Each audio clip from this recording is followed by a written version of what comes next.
আসসালামু আলাইকুম ওরহমতুল্লাহ। মহান আল্লাহ বান্দার প্রতি অতি দয়াবান। তিনি সর্বদা বান্দার জন্য সহজ চান, কঠিন চান না।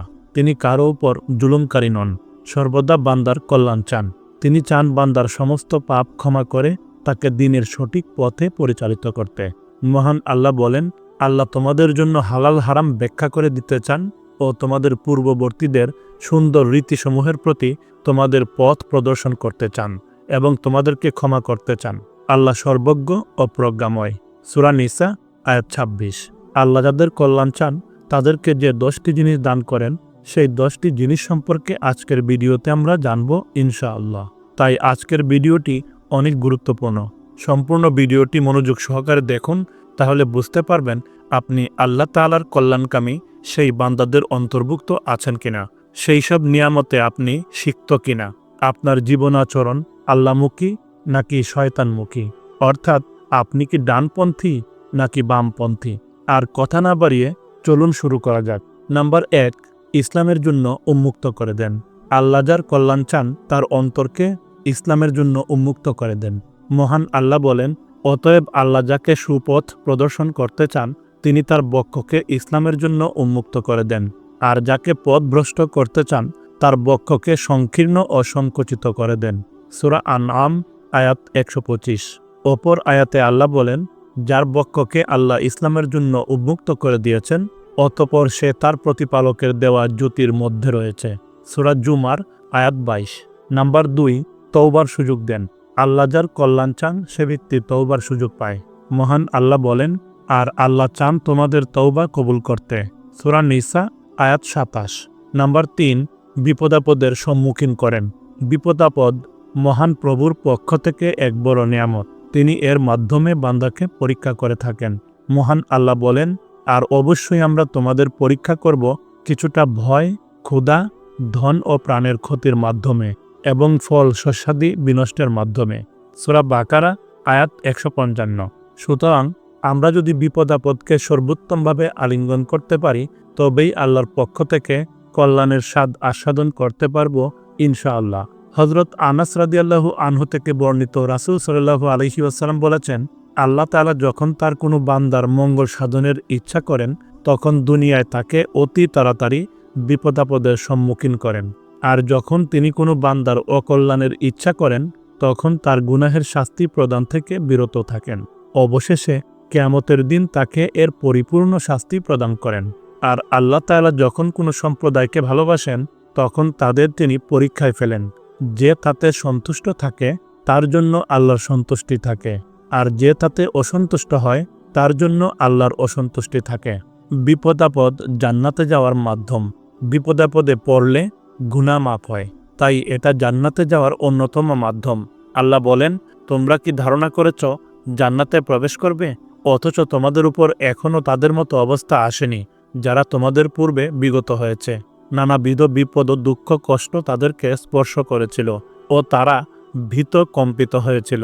এমনকি রাসূল ও তার সাথী মুমিনগণ বলতে বাধ্য হয়েছিল যে কখন আল্লাহর সাহায্য আসবে। জেনে রাখো, নিশ্চয়ই আল্লাহর সাহায্য অতীব নিকটবর্তী। সূরা বাকারা আয়াত ২১৪। নাম্বার ৪, নেককার ব্যক্তিদের বিপদে ফেলেন। আল্লাহ তাআলা কোনো নেককার ব্যক্তির কল্যাণ চাইলে তাকে বিপদে ফেলেন। হাদিসে এসেছে, আবু সাঈদ খুদরি রাদিয়াল্লাহু আনহু থেকে বর্ণিত, তিনি বলেন, আমি নবী করিম সাল্লাল্লাহু আলাইহি ওয়াসাল্লামের নিকটে ছিলাম। তখন তিনি ভীষণ জ্বরে আক্রান্ত ছিলেন। আমি তার উপর আমার হাত রাখলে তার গায়ের চাদরের উপর থেকেই তার দেহের প্রচণ্ড তাপ অনুভব করলাম। আমি বললাম, হে আল্লাহর রাসূল সাল্লাল্লাহু আলাইহি ওয়াসাল্লাম, কত তীব্র জ্বর আপনার। তিনি বললেন, আমাদের অর্থাৎ নবী রাসূলগণের অবস্থা এমনই হয়ে থাকে। আমাদের উপর দ্বিগুণ বিপদ আসে এবং দ্বিগুণ পুরস্কারও দেওয়া হবে। আমি বললাম, হে আল্লাহর রাসূল সাল্লাল্লাহু আলাইহি ওয়াসাল্লাম, কার উপর সর্বাধিক কঠিন বিপদ আসে? তিনি বলেন, নবীগণের উপর। আমি বললাম, হে আল্লাহর রাসূল, তারপর কার উপর? তিনি বললেন, তারপর নেককার বান্দাদের উপর। তাদের কেউ এতটা দারিদ্র পীড়িত হয় যে শেষ পর্যন্ত তার কাছে তার পরিধানের কম্বলটি ছাড়া আর কিছুই থাকে না। তাদের কেউ বিপদে এত শান্ত ও উৎফুল্ল থাকে যেমন তোমাদের কেউ ধন সম্পদ প্রাপ্তিতে আনন্দিত হয়ে থাকে। ইবনু মাজাহ হাদিস নম্বর 4024। অপর এক হাদিসে এসেছে, মুসআব ইবনু সাদ তার পিতা হতে বর্ণনা করেন, তিনি বলেন, আমি বললাম, হে আল্লাহর রাসূল সাল্লাল্লাহু আলাইহি ওয়াসাল্লাম, মানুষের মধ্যে সর্বাপেক্ষা বেশি মুসিবতের সম্মুখীন হয় কে? তিনি বললেন, নবীগণ। এরপর যারা ভালো মানুষ তারা, এরপর যারা ভালো তারা। একজন তার দিনদারির অনুপাতে পরীক্ষায় নিপতিত হয়। যদি সে তার দিনে মজবুত হয় তবে তার পরীক্ষাও তুলনামূলকভাবে কঠিন হয়। আর যদি সে দিনের ক্ষেত্রে দুর্বল ও হালকা হয় তবে সে তার দিনদারির অনুপাতেই পরীক্ষার সম্মুখীন হয়। এভাবে বান্দা বিপদাপদে পড়তে থাকে। শেষ পর্যন্ত সে পৃথিবীতে এমনভাবে বিচরণ করতে থাকে যে তার উপর আর কোনো গুনাই থাকে না। তিরমিজি হাদিস নম্বর 2398। নাম্বার 5, তাকওয়াশীল করে নেন। তাকওয়া একটি মহৎ গুণ। এই গুণ শুধুমাত্র তারা লাভ করতে পারে আল্লাহ যাদের কল্যাণ চান। আবু হুরায়রা রাদিয়াল্লাহু আনহু থেকে বর্ণিত, রাসূল সাল্লাল্লাহু আলাইহি ওয়াসাল্লাম বলেছেন, আল্লাহ যখন কোনো বান্দার কল্যাণ চান তখন তার অন্তর ধনী করে দেন এবং তার অন্তরে তাকওয়া দান করেন। আর আল্লাহ যার অকল্যাণ চান তখন তার সামনে দরিদ্রতা ছড়িয়ে দেন। সহিহ ইবনু হিব্বান হাদিস নম্বর 6217। নাম্বার 6, সত্যবাদী ও ন্যায়পরায়ণ সঙ্গী দেন। আল্লাহ যখন কোনো নেতার কল্যাণ চান তখন তার উত্তম সঙ্গী দান করেন। আয়েশা রাদিয়াল্লাহু আনহা থেকে বর্ণিত, তিনি বলেন, রাসূল সাল্লাল্লাহু আলাইহি ওয়াসাল্লাম বলেছেন, আল্লাহ তাআলা যখন কোনো নেতার জন্য কল্যাণের ফয়সালা করেন তখন তিনি তাকে সত্যবাদী, ন্যায়নিষ্ঠ উজির দান করেন। যদি তিনি অর্থাৎ নেতা কিছু ভুলে যান তখন সে উজির তাকে তা স্মরণ করিয়ে দেয়। আর আমির যদি তা স্মরণ রাখেন তখন উজির তাকে সাহায্য করে। পক্ষান্তরে আল্লাহ তাআলা কোনো নেতার জন্য অকল্যাণের ফয়সালা করলে তাকে অযোগ্য উজির দান করেন। ফলে যখন তিনি অর্থাৎ নেতা কিছু ভুলে যান তখন সে উজির তাকে তা স্মরণ করিয়ে দেয় না। আর নেতা যদি স্মরণ রাখেন তখন সে তাকে সাহায্য করে না। আবু দাউদ হাদিস নম্বর 2932। নাম্বার 7, দ্বীনের জ্ঞান দান করেন। আল্লাহ যার কল্যাণ চান তাকে দ্বীনের জ্ঞান দান করেন। মুআবিয়া রাদিয়াল্লাহু আনহু থেকে বর্ণিত, তিনি বলেন, রাসূল সাল্লাল্লাহু আলাইহি ওয়াসাল্লাম বলেছেন, আল্লাহ তাআলা যার কল্যাণ চান তাকে দ্বীনের প্রজ্ঞা দান করেন। আল্লাহই দানকারী আর আমি বন্টনকারী। সহিহ বুখারী হাদিস নম্বর 71। সহিহ মুসলিম হাদিস নম্বর 1037। এই দ্বীনি জ্ঞান একমাত্র আল্লাহর মনোনীত বান্দাই লাভ করে থাকে।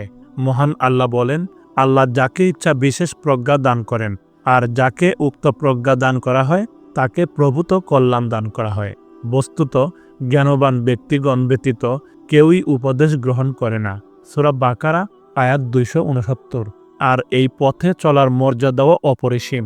রাসূল সাল্লাল্লাহু আলাইহি ওয়াসাল্লাম বলেন, যে ব্যক্তি জ্ঞান অর্জনের জন্য বের হয়েছে সে ফিরে না আসা পর্যন্ত আল্লাহর পথেই রয়েছে। তিরমিজি হাদিস নম্বর 2647। অন্যত্র রাসূল সাল্লাল্লাহু আলাইহি ওয়াসাল্লাম বলেছেন, যে ব্যক্তি জ্ঞান অর্জনের কোনো পথ অবলম্বন করে আল্লাহ তার জন্য জান্নাতের দিকে একটি পথ সুগম করে দেন। ফেরেশতাগণ জ্ঞান অন্বেষণকারীর সন্তুষ্টির জন্য তাদের পাখাসমূহ বিছিয়ে দেন। আর জ্ঞান অন্বেষণকারীর জন্য আসমান ও জমিনবাসী আল্লাহর নিকট ক্ষমা প্রার্থনা করে। এমনকি পানির মধ্যের মাছও। নিশ্চয়ই কোনো আবেদের উপর আলেমের মর্যাদা তারকারাজির উপর চাঁদের মর্যাদার সমতুল্য। আলেমগণ নবীগণের ওয়ারিস, আর নবীগণ কোনো দিনার ও দিরহাম অর্থাৎ নগদ অর্থ উত্তরাধিকার হিসেবে রেখে যাননি, বরং তারা রেখে গেছেন ইলম অর্থাৎ জ্ঞান। যে ব্যক্তি তা গ্রহণ করল সে যেন পূর্ণ অংশ লাভ করল। ইবনু মাজাহ হাদিস নম্বর 223। নাম্বার 8, দুনিয়ায় শাস্তি ভোগ করান। যারা আল্লাহর প্রিয় বান্দা তাদেরকে তিনি দুনিয়াতেই কিছু শাস্তি ভোগ করান, যাতে পরকালে তার সেই বান্দাকে শাস্তি ভোগ করতে না হয়। আনাস রাদিয়াল্লাহু আনহু থেকে বর্ণিত, তিনি বলেন, রাসূল সাল্লাল্লাহু আলাইহি ওয়াসাল্লাম বলেছেন, আল্লাহ তাআলা যখন তার বান্দার মঙ্গল কামনা করেন তখন দুনিয়ায় তাকে অতি তাড়াতাড়ি বিপদ আপদের সম্মুখীন করা হয়। আর যখন তিনি কোনো বান্দার অকল্যাণের ইচ্ছা করেন তখন তিনি তার গুনাহের শাস্তি প্রদান থেকে বিরত থাকেন। অবশেষে কিয়ামতের দিন তাকে এর পরিপূর্ণ আযাবে নিপতিত করেন। তিরমিজি হাদিস নম্বর 2396। নাম্বার 9, বান্দার দেহ, সম্পদ ও সন্তানদের বিপদগ্রস্ত করেন। আল্লাহ যে ব্যক্তির কল্যাণ চান তার নিজের এবং সম্পদ ও সন্তানের উপরে বিপদ দেন। রাসূল সাল্লাল্লাহু আলাইহি ওয়াসাল্লাম বলেন, কোনো ব্যক্তির জন্য বিনা শ্রমে আল্লাহর পক্ষ থেকে মর্যাদার আসন নির্ধারিত হলে আল্লাহ তার দেহ, সম্পদ অথবা সন্তানকে বিপদগ্রস্ত করেন। অতঃপর সে তাতে ধৈর্য ধারণ করলে শেষ পর্যন্ত বরকতময় মহান আল্লাহ কর্তৃক নির্ধারিত উক্ত মর্যাদার স্তরে উপনীত হয়। আবু দাউদ হাদিস নম্বর 3090। নাম্বার 10, ব্যক্তির মধ্যে নম্রতার উদ্রেক ঘটান। আল্লাহ তাআলা নম্রতাকে ভালোবাসেন, আর তিনি যার কল্যাণ চান তাকে এই গুণটি দান করেন। রাসূল সাল্লাল্লাহু আলাইহি ওয়াসাল্লাম বলেন, আল্লাহ যখন কোনো আহলে বাইতের কল্যাণ চান তখন তার মধ্যে নম্রতার উদ্রেক ঘটান। আহমদ হাদিস নম্বর 24471। নাম্বার 11, মৃত্যুর পূর্বে নেক আমলের সুযোগ দান করেন। আল্লাহ যার কল্যাণ চান তাকে তার জীবদ্দশায় সৎ কাজ করার তৌফিক দান করেন। আল্লাহ যখন কোনো বান্দার কল্যাণের ইচ্ছা করেন তখন তাকে মৃত্যুর পূর্বে পবিত্র করেন। লোকেরা জিজ্ঞেস করল, পবিত্র করেন কিভাবে? তিনি বললেন, মৃত্যুর পূর্বে তাকে নেক আমলের তৌফিক দেন, অতঃপর তার উপর তার মৃত্যু ঘটান। সহিহুল জামে হাদিস নম্বর 306। আনাস রাদিয়াল্লাহু আনহু থেকে বর্ণিত অন্য হাদিসে রাসূল বলেন, আল্লাহ তাআলা যখন তার বান্দা সম্পর্কে কল্যাণের ইচ্ছা করেন তখন তাকে আমল করতে দেন। বলা হলো, এ আল্লাহর রাসূল, কিভাবে তিনি আমল করতে দেন? তিনি বলেন, মৃত্যুর পূর্বে তিনি তাকে নেক আমলের তৌফিক দেন। তিরমিজি হাদিস নম্বর 2142। অন্যত্র রাসূল সাল্লাল্লাহু আলাইহি ওয়াসাল্লাম বলেন, আল্লাহ যখন কোনো বান্দার কল্যাণ চান তখন সে বান্দাকে সুমিষ্ট করেন। জিজ্ঞাসা করা হলো, সুমিষ্ট কি? তিনি বললেন, মৃত্যুর পূর্বে ভালো কাজ তার জন্য উন্মুক্ত করে দেন, অতঃপর এর উপরই তার মৃত্যু হয়। সহি ইবনু হিব্বান হাদিস নম্বর 342। আসুন আমরা জেনে নেই বিপদ মুসিবতে পড়লে আমাদের করণীয় সম্পর্কে। 1. আল্লাহর উপর ভরসা করা। বিপদ আপদ কষ্ট ক্লেশ যাই আসুক না কেন সর্বদা আল্লাহর উপর ভরসা করতে হবে, কেননা এসব কিছু মহান আল্লাহর পক্ষ থেকেই আসে। আল্লাহ বলেন, তুমি বলো, আল্লাহ আমাদের ভাগ্যে যা লিখে রেখেছেন তা ব্যতীত কিছুই আমাদের নিকট পৌঁছবে না। তিনিই আমাদের অভিভাবক, আর আল্লাহর উপরেই মুমিনদের ভরসা করা উচিত। সূরা তাওবা আয়াত 51। 2. আল্লাহর উপর সন্তুষ্ট থাকা। আল্লাহর পক্ষ থেকে বান্দার উপর যা কিছু আপতিত হবে তার উপর সন্তুষ্ট থাকতে হবে, তবেই প্রকৃত প্রতিদান পাওয়া যাবে। রাসূল সাল্লাল্লাহু আলাইহি ওয়াসাল্লাম বলেন, বিপদ আপদ যত বড় হয় তার প্রতিদানও তত বড় হয়। আল্লাহ তাআলা যখন কোনো সম্প্রদায়কে ভালোবাসেন তখন তিনি তাদের পরীক্ষায় ফেলেন। যে তাতে সন্তুষ্ট থাকবে তার জন্য আল্লাহর সন্তুষ্টি, আর তাতে যে অসন্তুষ্ট হবে তার জন্য আল্লাহর অসন্তুষ্টি। তিরমিজি হাদিস নম্বর 2396। 3. ধৈর্য ধারণ করা। সুহায়েব রাদিয়াল্লাহু আনহু থেকে বর্ণিত, তিনি বলেন, রাসূল সাল্লাল্লাহু আলাইহি ওয়াসাল্লাম বলেছেন, মুমিনের বিষয়টি বিস্ময়কর, তার যাবতীয় ব্যাপারই তার জন্য কল্যাণকর। এই বৈশিষ্ট্য মুমিন ছাড়া অন্য কারণেই। যদি তার সুখ শান্তি আসে তবে সে শুকরিয়া আদায় করে, আর যদি দুঃখ মুসিবত আসে তখন সে সবর করে। অতএব প্রত্যেকটি তার জন্য কল্যাণকর হয়ে থাকে। মুসলিম হাদিস নম্বর 2999। আর ধৈর্যশীল ব্যক্তিদের প্রতিদান সম্পর্কে মহান আল্লাহ বলেন, নিঃসন্দেহে ধৈর্যশীলগণ তাদের পুরস্কার পাবে অপরিমিতভাবে। সূরা জুমার আয়াত 10।